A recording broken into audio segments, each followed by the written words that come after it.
whakataka taho ki te uru, whakataka taho ki te tonga, kia mā kina kina ki uta, kia mā taratara ki tai. E hiaki ana te atakura, he tio, he huka, he hauhu, tihei, Māori ora. Thank you. Moving on to apologies. We have 2 apologies this morning. Jennifer Nicol and Angela Strange. Do I have a mover and seconder to accept those? Thank you, Chris. Thank you very much. All those in favour say aye. Carried. Thank you. Agenda confirmation. Do we have any, well, can we confirm the agenda, please? Okay. Thank you, Chris. Thank you. Oh, thank you, Paul. All those in favour say aye. Carried. Thank you very much. Disclosure of interests. Do we have any new ones that members want to disclose? No, thank you. I have to now draw your attention to the emergency procedures which have been included in your papers for the first time. I'm not going to have it read to you. I'm going to take it as read, but just draw your attention to it. Okay? Thank you. Sorry.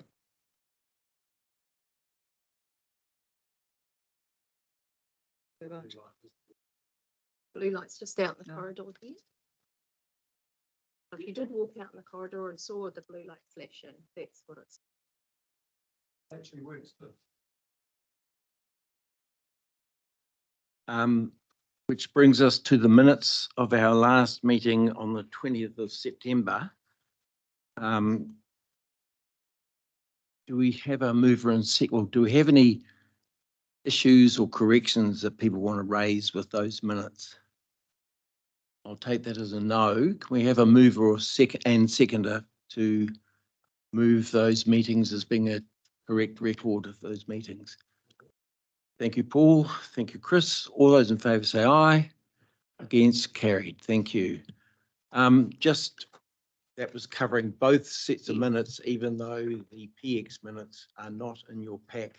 They're sitting at the back. They're at the back of the PX packs, but we were covering both. Which brings us to the first matters arising. Janine. Thank you, Mr. Chair. So happy to take the report largely as read, probably just a few matters to call out. And noting, I guess, that the insertion of those safety procedures was one of the matters that was actually raised by this committee in September. So then you can see that being followed through. Connected with that, I use health and safety in public spaces. Some information provided there for you around the processes that our Democracy Services team utilise in terms of doing that risk assessment for any off-site meetings.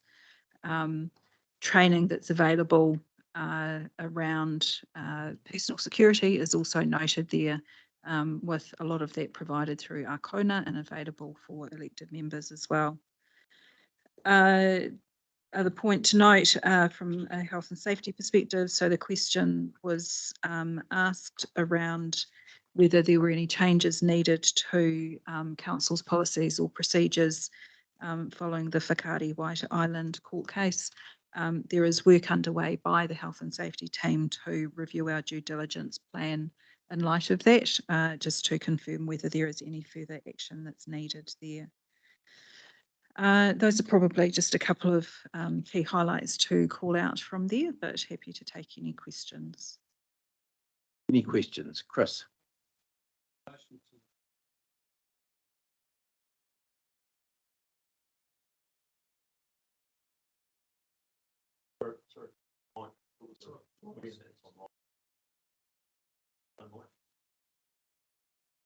Got one?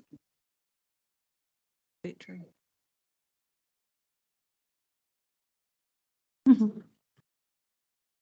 Yeah, I guess the question, and you've probably covered it, just is there any latent risk that we should be aware of, or that is going to be possible to be shed at home? And I can't, look, we don't have anything that I'm aware of that's a similar nature to the White Island situation. And do we need to do an asset review to see if we can identify anything that potentially could catch us in a similar situation? Yeah, so through the chair, I'm not aware of anything at this point in time, but I think the process would be to allow the health and safety team to actually do that detailed assessment to test all of the factors that contributed into that situation and whether there are any areas that we do need to be thinking about. This could be a useful conversation either to pick up when we have, I think, Stu Brown in the meeting later, or possibly through the health and safety agenda at the council meeting.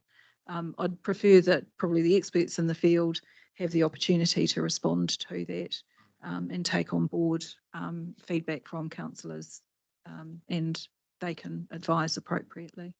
Okay, thanks. Yeah. Thank you. Welcome, Pamela, too. Sorry, I didn't do that earlier. So can we have a mover and second to receive the matters arising from the previous minutes? Thank you, Warren. Seconder. Thank you, Chris. All those in favour say aye.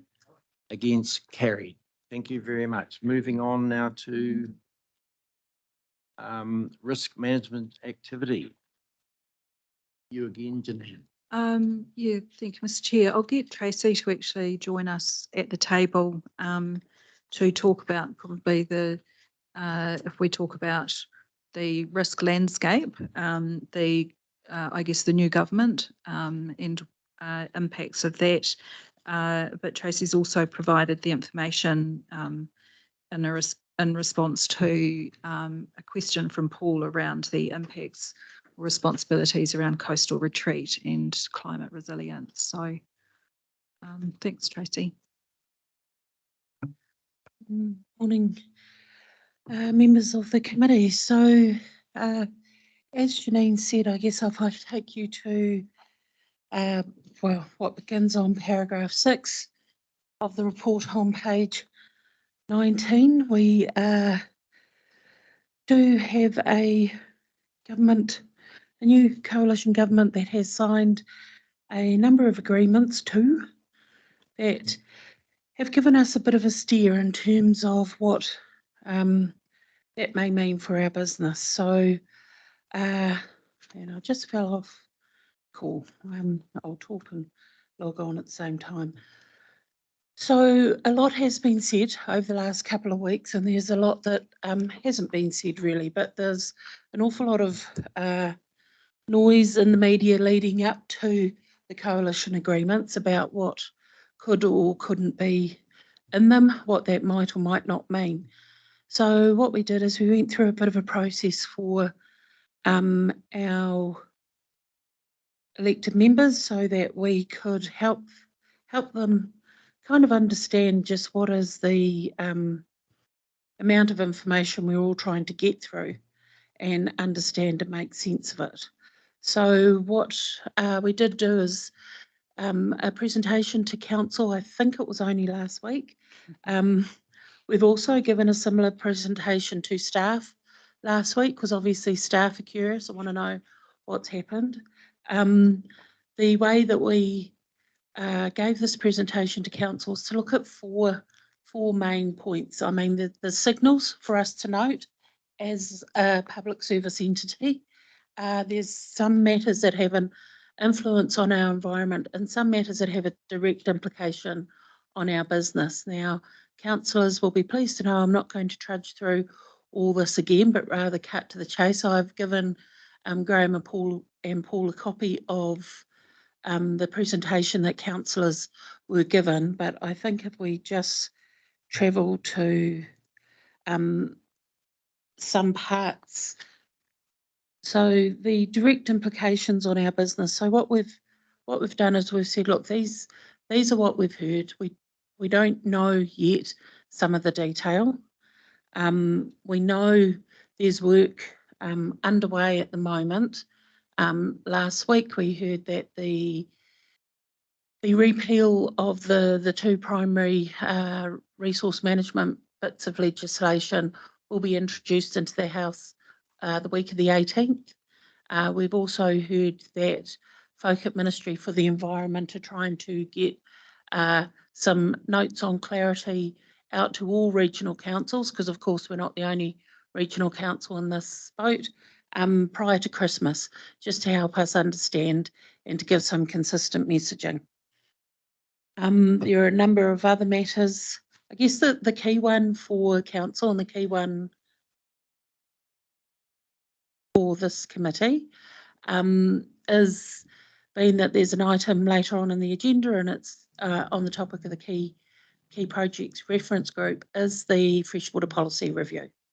So this is where the main implications, I think, hit from a significant risk perspective, at least in our initial reading. I'm sure once we get into more detail from central government, we'll find there may be other things we need to look at. Yes, we did want to just send some clear messages around the freshwater policy review, that it's not a stop work notice, as there have been a few stop work notices issued via the coalition agreements. This was not that one of those. There's high level direction. We're yet to see the detail. As I said, we know the government's looking to introduce the legislation the week of the 18th to repeal the MBEA and the SPA. So it'll be 12 months to the day from when it was first introduced as bill. That's what we were scrambling around doing last Christmas.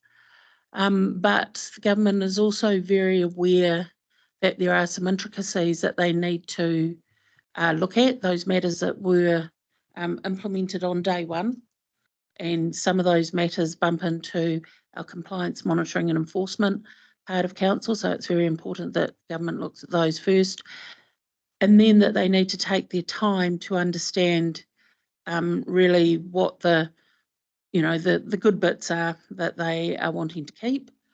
We do know that the draft legislation hasn't been written for what is new, but a good thing is that the Minister for the Resource Management Reform, Minister Bishop, was on the select committee for the MBEA and Spatial Planning Act.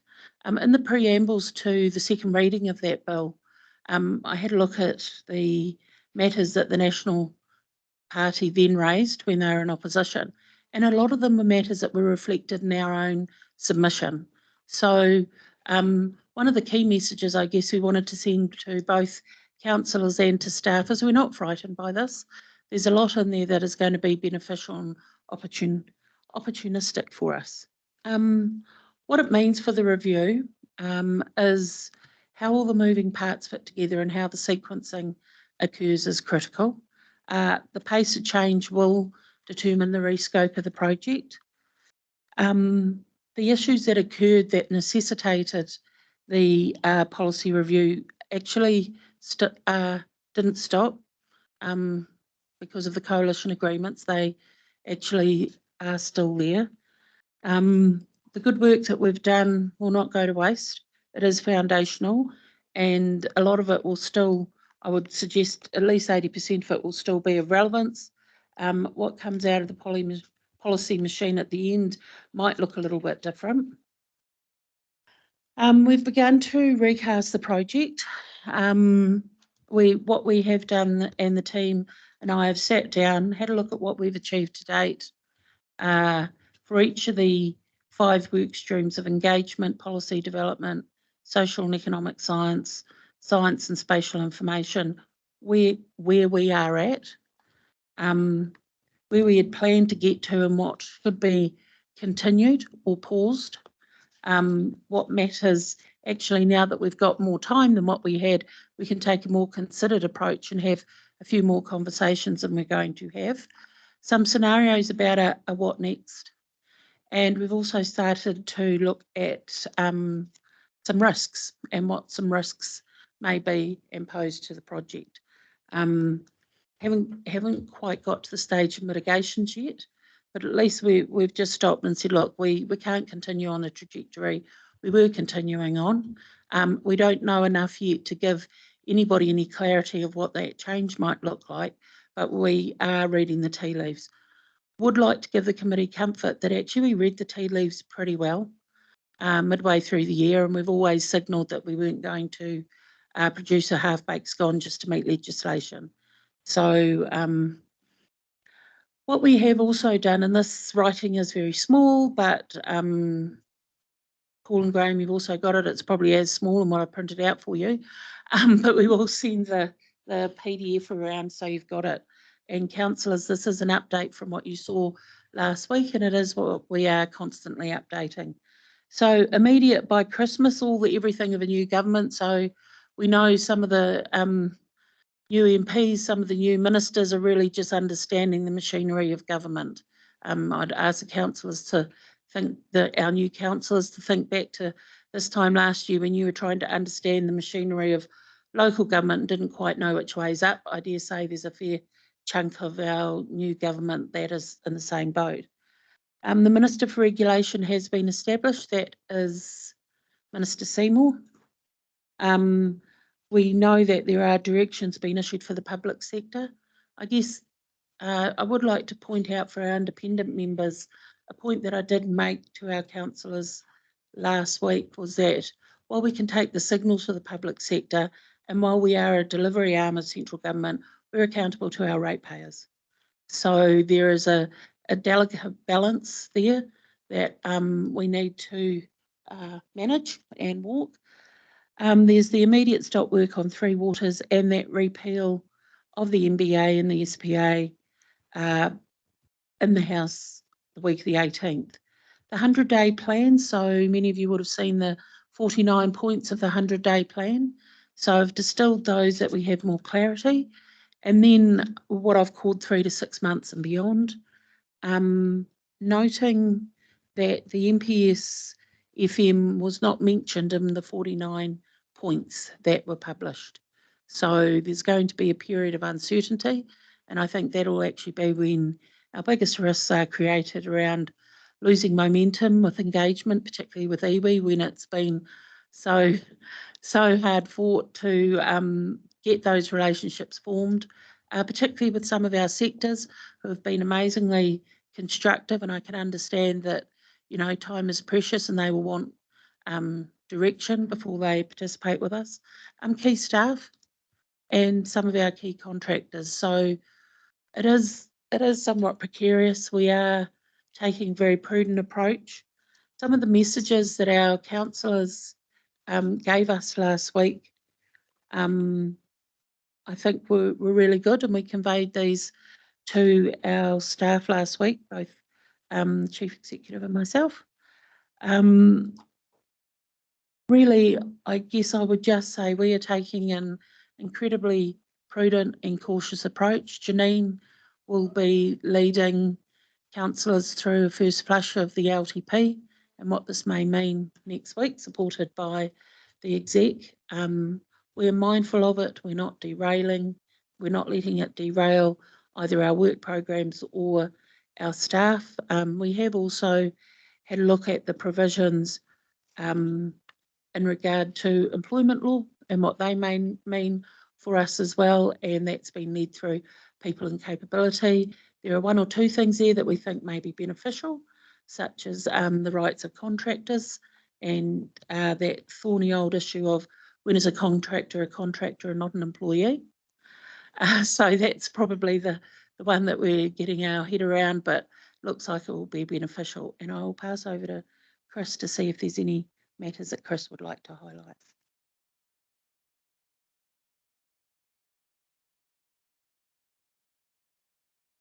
Thanks, Tracy. Sorry, quite a bit on the hoof there. Wasn't expecting a question coming. No, other than of two things, I suppose. We are keeping an eye on what's happening in Wellington. There's a lot to happen. We'll need to be engaging with the ministries that will be giving advice to the ministers. And obviously where there's things that we think that we need to advocate for, we'll go through the normal processes and channels to do that. In terms of the LTP, yeah, staff have been working very hard on that, and the executive team have been working hard, and so we're hoping to have something up to councillors later today, tomorrow, Janine. You've all seen the headlines, what's happening around the country. I saw ECAN yesterday was saying it's not going to be under 15%, their rate rises. What I say to this committee, we're wanting to be showing a shining light in terms of this, not in terms of being at the upper end of rate rise ranges. I think, Janine, I don't know if you've got the final numbers that are going in yet, but that'll be out for councillors a bit later today. But we have put the ruler of this over the LTP. Councillors asked us last week to do that. So we spent quite some time looking at everything to see where it might affect those budgets going forward. And I suppose, long story short, it's a little bit early to tell, but we're just seeing the potential to add to costs. We're not seeing areas where it's going to diminish our costs at the moment, not unless legislation's changed and it makes something on our, it takes functions away or makes life simpler for us. We expect there to be a plethora of, we know that a lot of the repeals and other bits and pieces are going through before Christmas. That's going to result in a lot more legislation development around the corner. We know that the Minister of Regulation is going to be casting an eye over all that regulation when it pops out to make sure there's not more rules and so on. But we've got to try and make sure that the opportunity is there to put some of the good things back in, which some of them might be things which, depending which side of the table you're on, their rules or opportunities. So there's a lot to happen in that space, and I guess that we just haven't been able to forecast what that's going to be and build into the budgets at this point. That's what I've got to say. Thanks.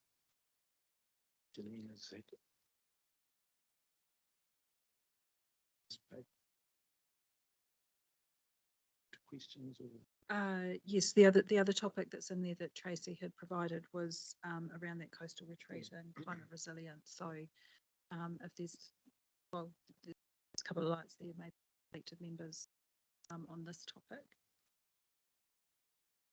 But I think from a staff perspective, that's Okay.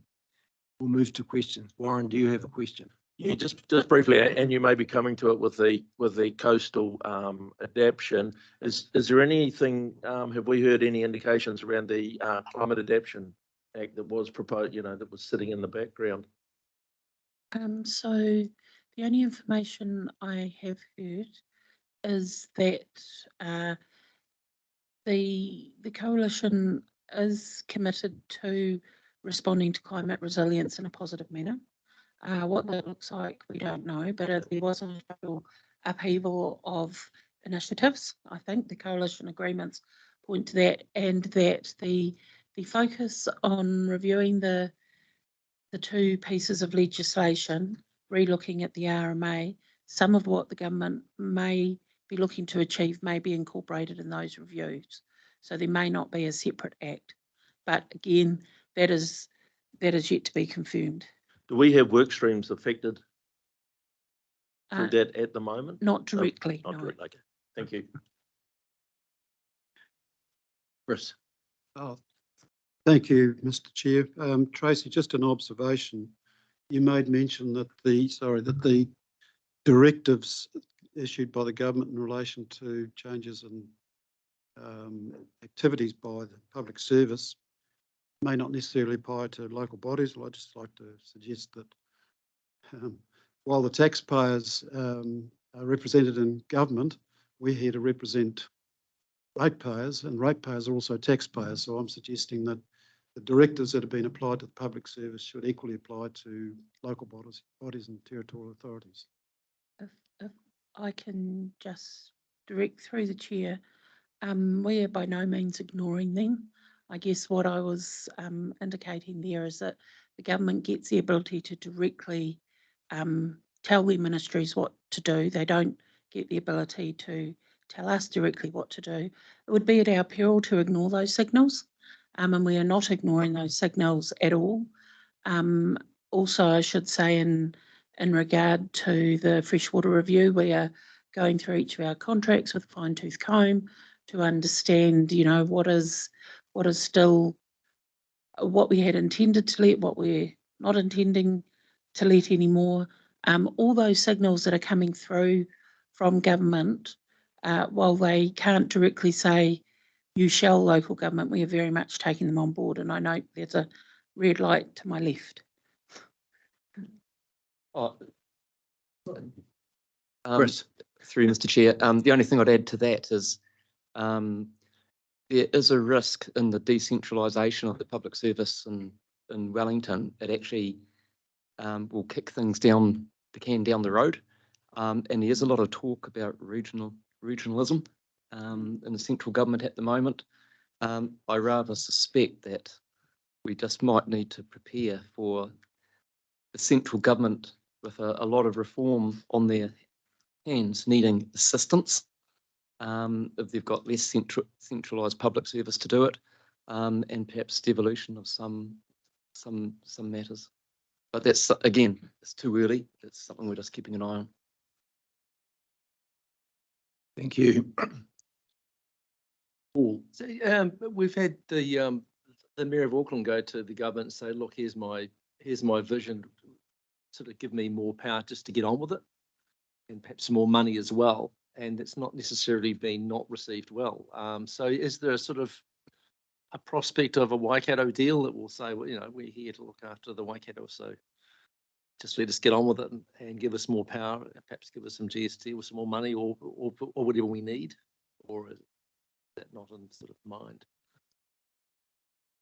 I'll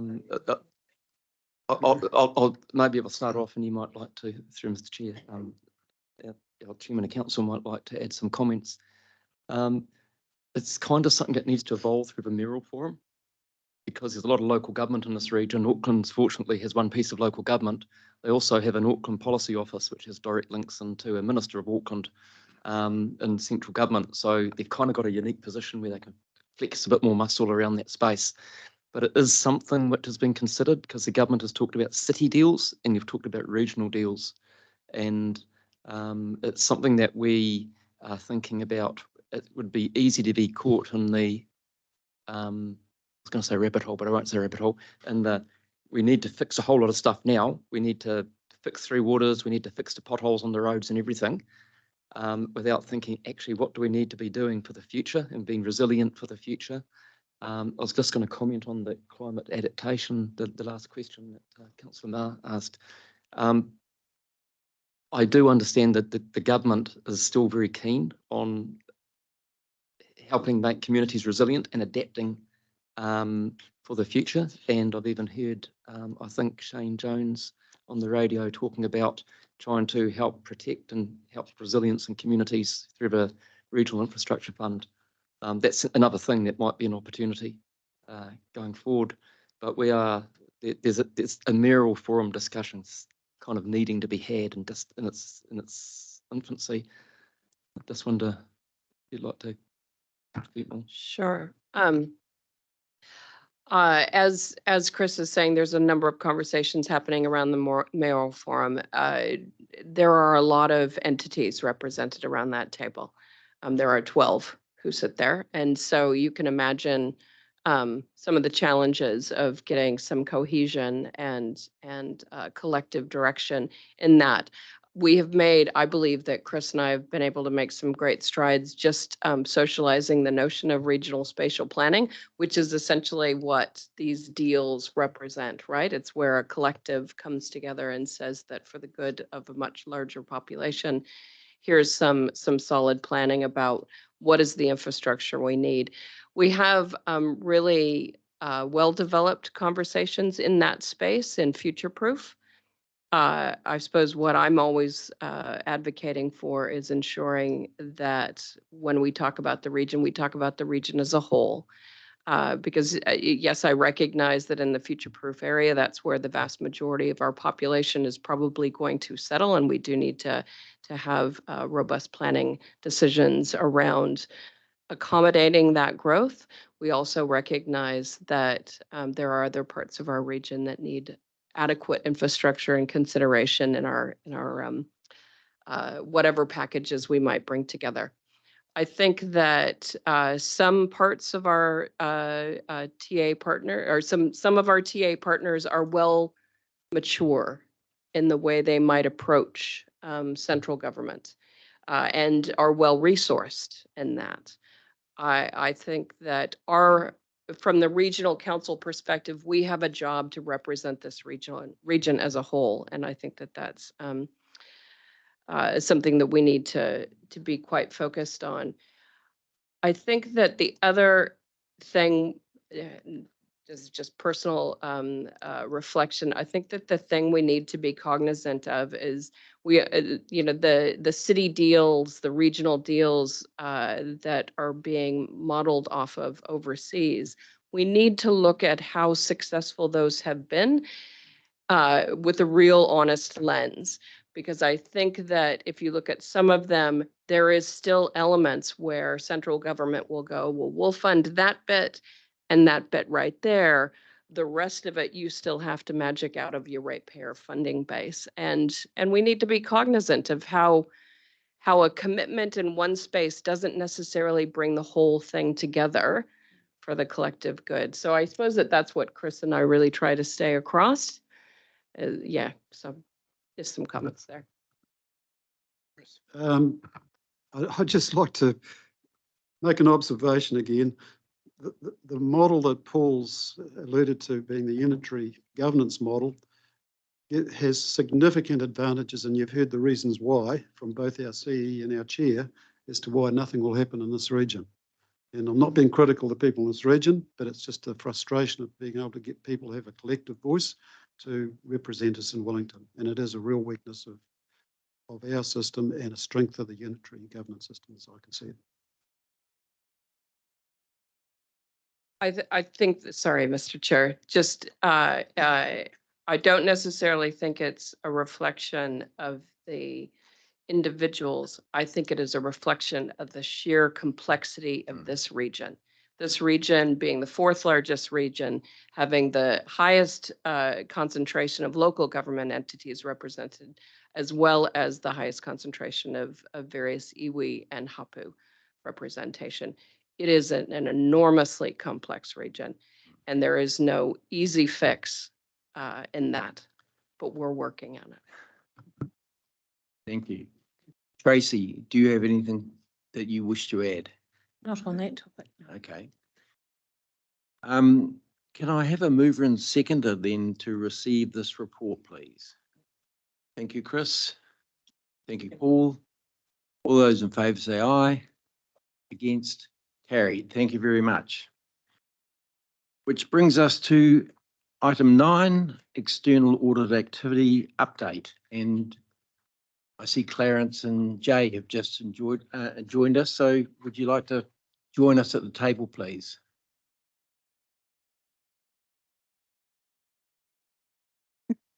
Whatever suits. Welcome. Thank you. Do you want to say something Um, just to introduce this? Yeah, so thank you, Mr. Chair.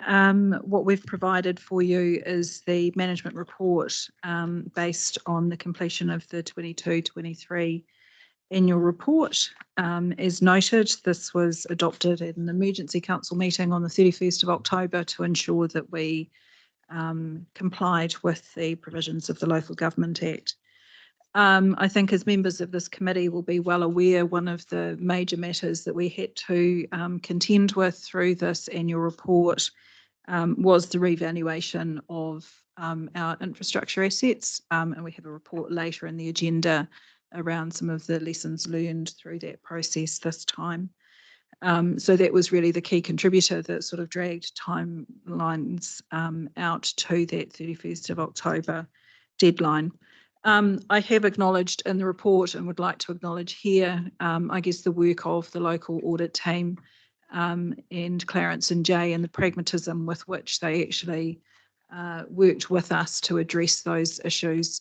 That was really helpful and very much appreciated.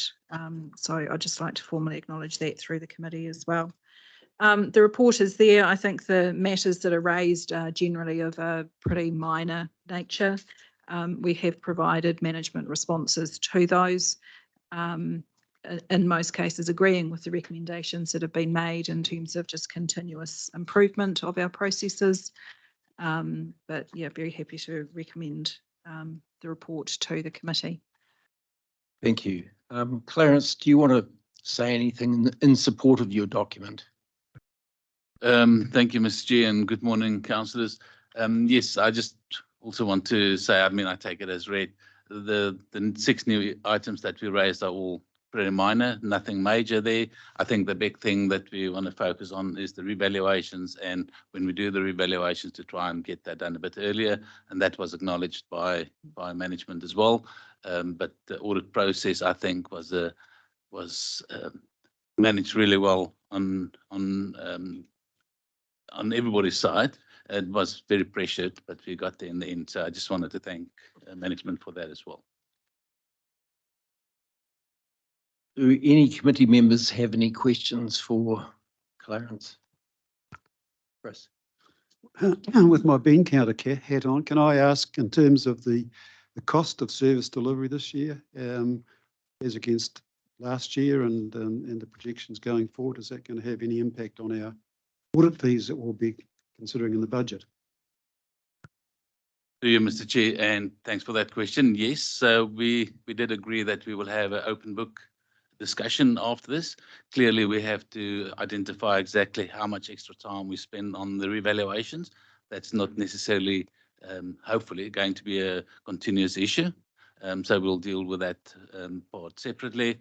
But we are analysing that. We've got a standard approach across all the local government clients of exactly how to approach the open book exercise, and actually look at ourselves as well to see the inefficiencies. So I can't say exactly if there will be an increase or a decrease in the hours. I think our hours are more or less where it should be, with the exception of, as I say, the revaluations for the current year.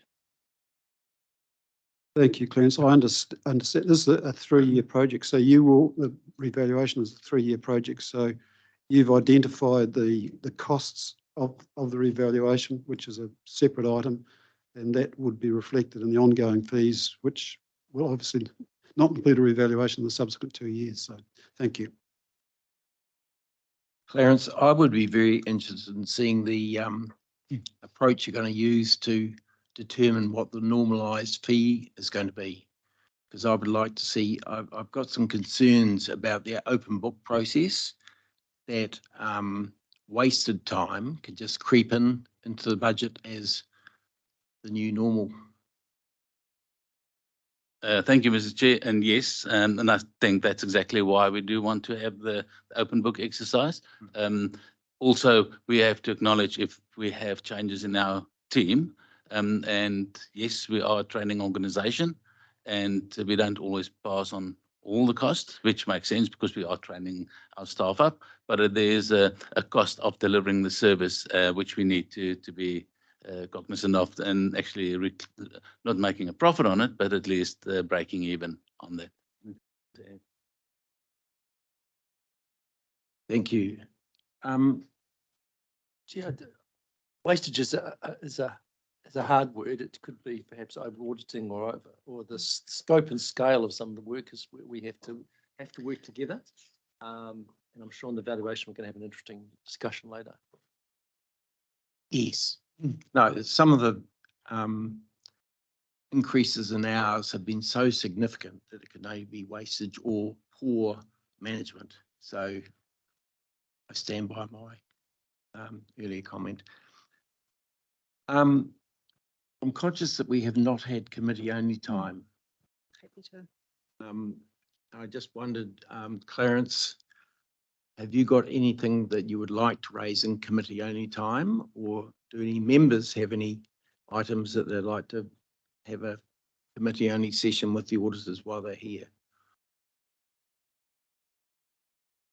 We don't have anything specific to raise, but if you do want committee time only, we are available. Yep. Okay. Can I ask management to just, I don't think it'll be too long.